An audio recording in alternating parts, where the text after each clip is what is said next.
ইয়া রাসূলুল্লাহ বড় হয়ে গেছি গো, সুবহানাল্লাহ। নবী মুস্কি হাসি দিয়া কয় তোরা কুস্তি লাগ, যে পারবি হারে না হইব। সরুলাকে ভাই তোর লোক আমি পারম না, তুই ইচ্ছা করে হইয়া পড়বি। সুবহানাল্লাহ। নবী তো সব দেখতেই আছে। বুখারীর হাদিস, নবী অন্তরের কথা, উম্মতের অন্তরের কথা বুঝে। সুবহানাল্লাহ। তো সরুলা কয় ভাই তুই এমনি হইয়া পড়বি, আমি বুকের মধ্যে বইয়া বাহাদুরি দেখামো, তোর তো এমনি নিব। কথা কয় না কা, তোর তো এমনি নিব, এই জন্য আমার স্যাক্রিফাইস করিস।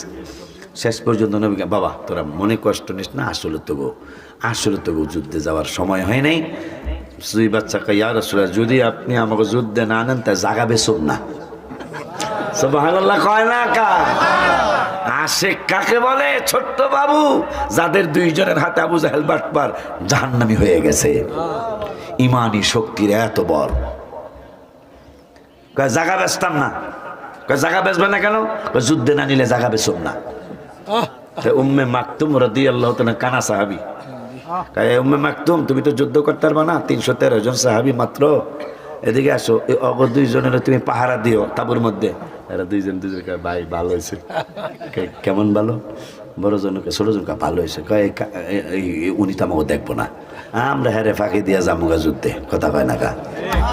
হাই হাই রে, ঠিকই যুদ্ধে চলে গেছে। উম্মে মাকতুম মাহফিজ মুআফাস কোথায় তোমরা? আইনা মাহফিজ মুআফাস। হেরা তো নাই, হেরা বদরে গেছে। মানুষের দিকে বদর কোন দিকে? মানুষকে পিচ্ছি মানুষ ওইদিকে, ওই দরখারের দিকে, মোগরার দিকে। কথা কয় না, মোগরার রাইছে তো এই জন্য একটু কইলাম আর কি। কথা কয় না।